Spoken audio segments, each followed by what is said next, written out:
Dios les bendiga, mis hermanos y hermanas, a todos los amigos que nos escuchan. Damos gracias al Señor porque en su infinita misericordia nos permite traer su palabra. Traemos en esta hora una meditación sobre la parábola de la perla del gran precio. Vamos a rogar al Señor que nos bendiga. Si gusta usted, aparte un tiempo de oración. Vivimos en tiempos peligrosos, así es que nos encomendamos en esta hora. Padre, en el nombre de Jesús, te damos gracias por tu palabra. Rogamos tu bendición. Pedimos que quites todo estorbo.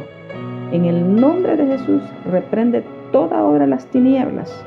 En el nombre de Jesús, quebranta todo poder de las tinieblas, Señor.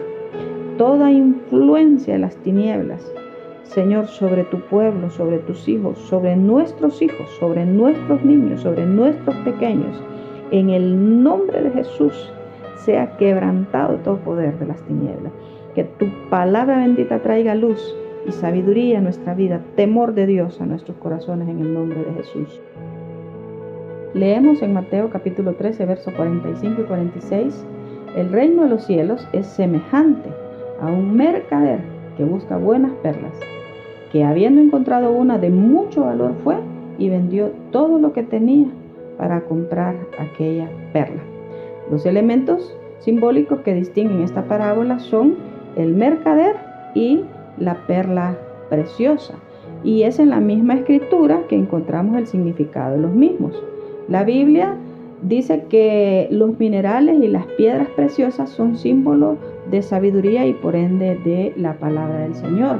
Vamos a leer algunas citas respecto a eso.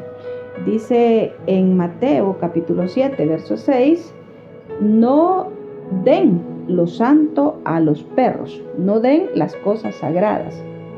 Dice otra versión, ni echen sus perlas delante de los cerdos. En Job capítulo 28, verso 18 dice, la sabiduría es mejor que las piedras preciosas. Y ahí mismo, en el verso 28 del capítulo 28 de Job, leemos, y dijo al hombre, he aquí, el temor del Señor es la sabiduría y apartarse del mal la inteligencia. En Cantares, capítulo 4, verso 9, dice, prendiste mi corazón, hermana mía, prendiste mi corazón en una de tus miradas, en una de las perlas de tu collar. La Reina Valera creo que dice con una gargantilla de tu cuello. Lo voy a revisar. Sí, exactamente así dice. Dice, prendiste mi corazón, hermana, esposa mía, has apresado mi corazón con uno de tus ojos, con una gargantilla de tu cuello. Pero me gusta esta versión que leí, dice con una de las perlas de tu collar, y es la nácar colunga, entre otras, la que menciona con una de las perlas de tu collar. Y me gusta mucho porque, como dice Job, que la práctica de la sabiduría es el temor de Dios. El temor de Dios es la práctica, el poner por obra su palabra. Y en Cantar de los Cantares dice, prendiste mi corazón, hermana, esposa mía, con tu mirada y con una de las perlas de tu collar, con una gargantilla de tu cuello, en la Reina Valera. Quiero que lo miremos de esta manera.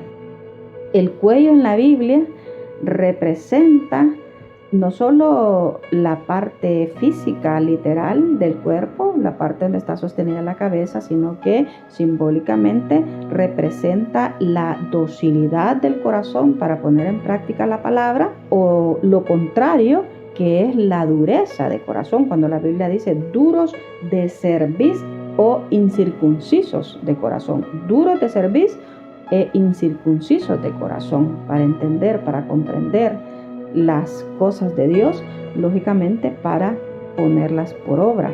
Entonces, cuando la amada cautiva al amado, esto es a Cristo, con una de las perlas es del collar, es porque nuestro corazón está sensible, está dócil a poner en práctica la palabra del Señor. Las perlas representan tanto la sabiduría como la palabra de Dios. Ahora vamos a hablar acerca del comerciante. El comerciante es toda persona que se dedica a la actividad comercial y hacen de ello pues su profesión, su carrera o su trabajo. Si le hubiese puesto otro título a esta enseñanza serían los comerciantes del Evangelio. Ya le diré por qué. Repito, el comerciante es toda persona que se dedica a la actividad comercial y hacen de ello su profesión, su carrera, su trabajo.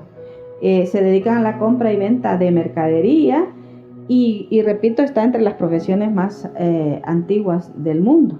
Y lo tremendo es que esto no solo es aquí en la tierra, en la esfera terrestre, sino también en las esferas celestes. Miramos nosotros que el comercio es tan antiguo que lo menciona la Escritura en Ezequiel, el capítulo 28. Usted lee ahí acerca de un ser celestial denominado como querubín protector, muy hábil, dice la Escritura, para los negocios. Era tan hábil que se llenó, aumentó de alguna manera sus riquezas. De hecho, así lo dice la Escritura, que aumentó sus riquezas, llegó a obtener tantas riquezas que por eso su corazón se llenó de maldad, se volvió altivo y arrogante, y a causa, dice, de su intenso trato comercial se hizo también muy violento. Mire, que el Señor reprenda al diablo. Pero aquí sí que todo parecido no es casualidad. Aquí sí que definitivamente no es casualidad, sino imitación. Se volvió, dice, muy violento. Específicamente en el versículo 16 y 18. Su comercio era, dice, sucio e inmoral. Y a causa de ello, dice la Escritura, que profanó, que ensució o amancilló su templo. Ahora, nosotros podemos preguntarnos qué negociaba, qué era lo que hacía este ser celestial, de qué se trataban sus múltiples negocios o actividades en el reino de Dios. Y esto lo podemos entender nosotros cuando miramos que la Escritura dice, por ejemplo, ahí en Mateo 25, que el reino de los cielos es semejante a un hombre, el cual dice estaba para irse a punto de otro país, estaba a punto de irse para otro país, dice, y entonces él llamó a sus empleados, dice, y les entregó sus bienes. Es tremendo esto. Llamó a sus siervos, a sus empleados, y les entregó sus bienes. Nosotros vemos que, por ejemplo, cuando Dios hizo a Adán, lo puso como virrey, como regente de su creación. Y le dijo que aquello que él entregara, que él entregaba, que lo hiciera crecer y que lo hiciera multiplicar. Entonces les entregó el Señor sus bienes para que trabajaran. Les entregó sus bienes. Y mire qué interesante que esa palabra bienes, el diccionario Strong en el número 5424 define como propiedades, cosas en existencia o posesiones. Mire qué tremendo. En Colosenses, capítulo 1, el verso 16, dice la Escritura que Dios creó dominios. Mire, se lo voy a leer. Dice, porque en Él fueron creadas todas las cosas, las que hay en los cielos, las que hay en la tierra, visibles e invisibles. Creó, dice, tronos, dominios, principados y potestades. Y a estos dominios, a estos principados, a estas potestades les dio autoridad para regir en su nombre el universo. De hecho, dice el escritor a los hebreos que el mundo venidero, dice que no lo entregó a los ángeles. O sea, les quitó en la cruz, pero se los quitó ya legalmente, pero se los quitará definitivamente cuando el Señor imponga su dominio. El Señor Jesucristo ya tomó todo poder y toda autoridad, pero eso es otro tema. Bien, estamos con lo de el negociante. ¿Qué representa el negociante? ¿A quiénes representa? Y estoy en el punto de que Dios entrega sus bienes para que se los administren. Bendito sea el nombre del Señor. De hecho, dice la Escritura, ¿quién es, pues, el siervo fiel y prudente? El siervo es el trabajador, el esclavo, el negociante, al cual puso su Señor sobre su casa para que les dé el alimento a su tiempo. Este es un trabajo, puso un administrador, mire, para que les dé el alimento a su tiempo. Bienaventurado aquel siervo, al cual cuando su Señor venga le haya haciendo así. Y dice el verso 48, pero si aquel siervo malo dijera en su corazón, mi Señor tarde en venir, y comenzare a golpear a sus consiervos, mire, y aún a comer y a beber con los borrachos, vendrá el Señor de aquel siervo el día que éste no espera, la hora que no sabe, y le castigará duramente. Entonces, Dios reparte sus bienes y pone siervos, pone servidores a trabajar sobre sus bienes, los bienes del Señor, su casa, sus talentos, su dinero. Y este ser espiritual, el cual menciona el capítulo 28, sí empieza hablando del rey de Tiro, pero es una figura de lenguaje que se llama tropo, el cual cambia, le está hablando a un personaje y luego se pasa a otro. Es como quien dice, se le dice a Pedro para que entienda Juan. Nosotros por el Espíritu vemos ahí claramente que está hablando la escritura de Luzbel, de Satanás cuando se rebeló. Pero qué negocios, dones, talentos que Dios le entregó. Nosotros un día vamos a conocer completamente, dice la Escritura, cómo fuimos conocidos, y vamos a comprender perfectamente todas estas cosas. La Biblia también habla en Apocalipsis capítulo 18 del juicio que Dios hará a una mujer ramera, a la falsa iglesia, que junto con los reyes o poderosos de la tierra dice que hacen comercio, hacen comercio con la fe, con la religión, con la idolatría. Qué negocio más terrible ese de la idolatría. La brujería, con toda clase de piedras preciosas. Usted lo encuentra en el capítulo 18 de Apocalipsis. Con toda clase de piedras preciosas, entre ellas las perlas. A mí me suena aquí a perlas, podemos simbólicamente hablar del robo de las verdades de la Escritura. Con madera, con animales, hace negocio con perfumes, con incienso, con comidas, con especies. Nada se escapa del tráfico de mercancías. Y lo terrible es que aún trabajan con la esclavitud, negocian con la esclavitud y las vidas humanas. Añadido a esto, dice la Escritura ahí en el capítulo 17 y 18 de Apocalipsis, dice que han derramado por siglos la sangre de los santos. Entonces vemos que en la Escritura hay malos negociantes, pero por supuesto también hay buenos. Ahorita estamos con los malos. Dice en 2 de Pedro capítulo 2 versículo 1 y 3, y es bien interesante que hablemos de los malos porque miramos el error, dice la Escritura, para que no caigamos en su mismo error.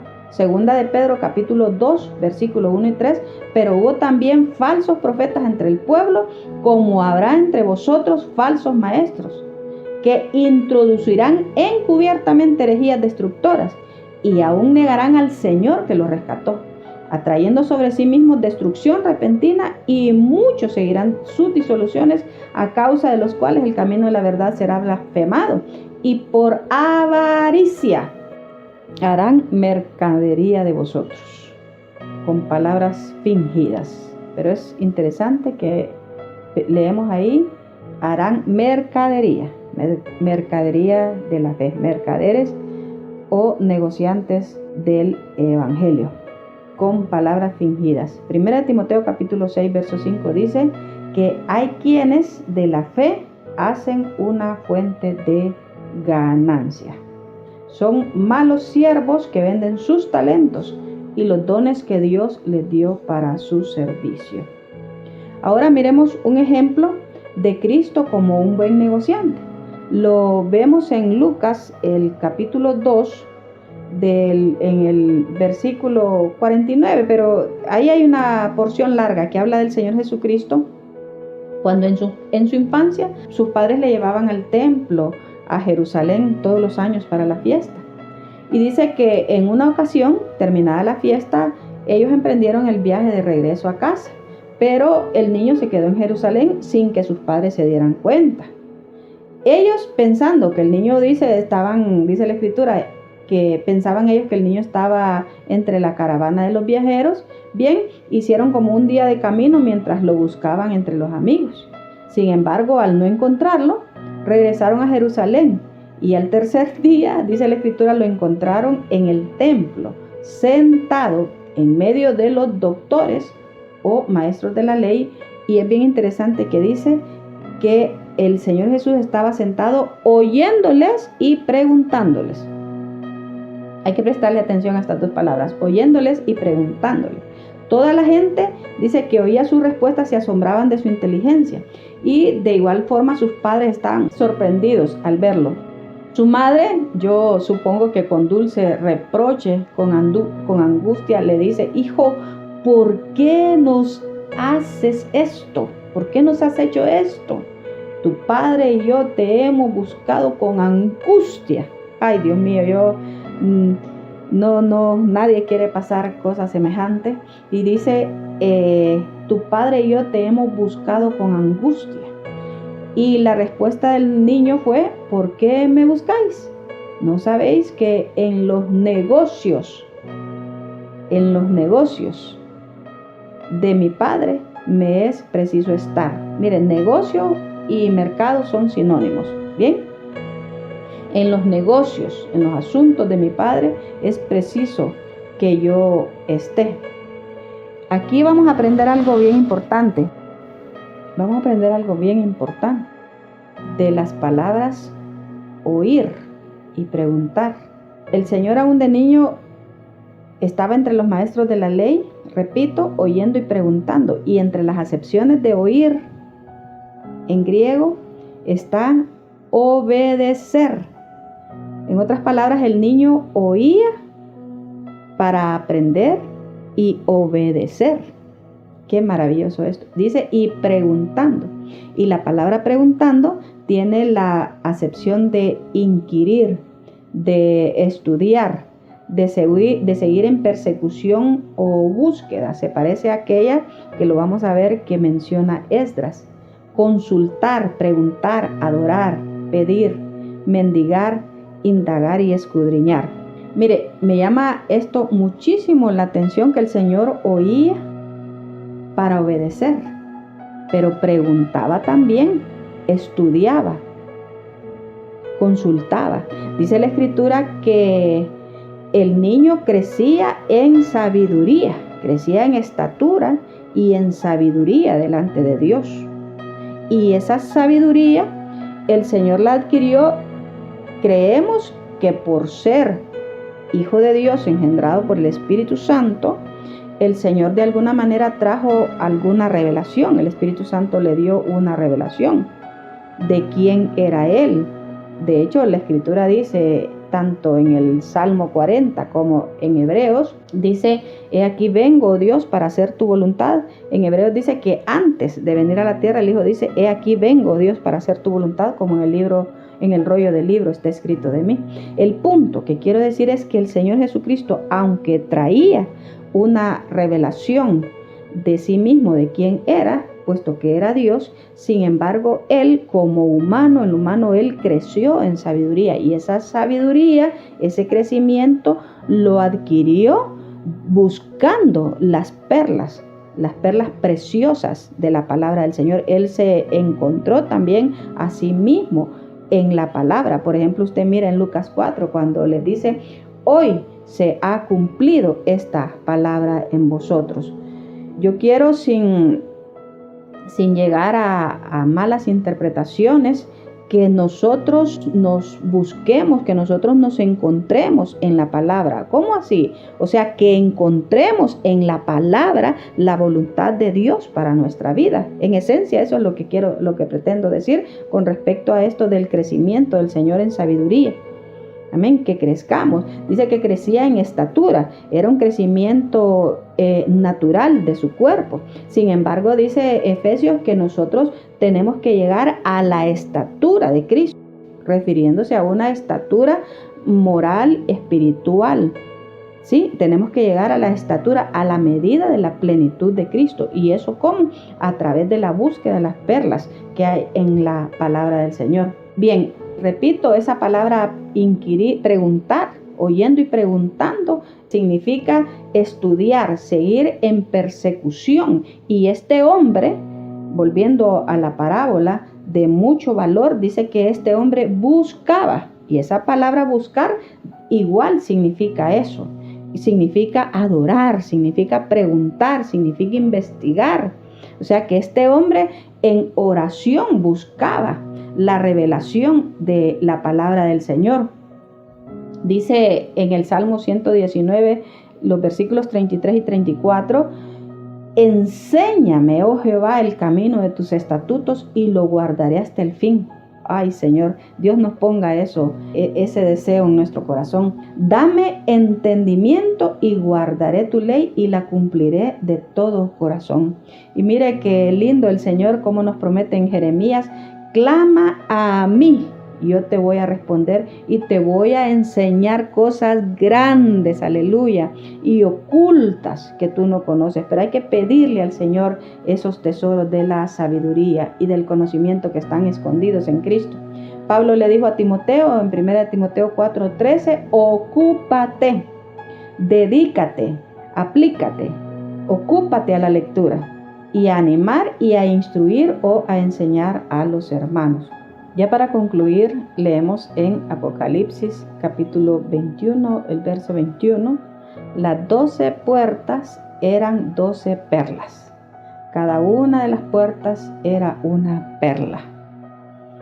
Vemos en el libro de Apocalipsis cómo muestra una ciudad ya gloriosa, con medidas perfectas, materiales de construcción estipuladas por Dios como el oro y las piedras preciosas y entre ellas las perlas. Esta ciudad sabemos que es la iglesia, el templo de Dios que Dios está formando ahorita, compuesta por todos y cada uno de los creyentes en Cristo que se dejaron moldear por la palabra de Dios. Es pues en este tiempo que aquellos que valoran el tesoro de la sabiduría de la palabra de Dios, o sea, sus perlas, y se dejan moldear o transformar por ellas, serán los que entren por las puertas de la ciudad. Que el Señor añada bendición a su palabra, que el Señor los bendiga y muchas gracias nuevamente por su atención.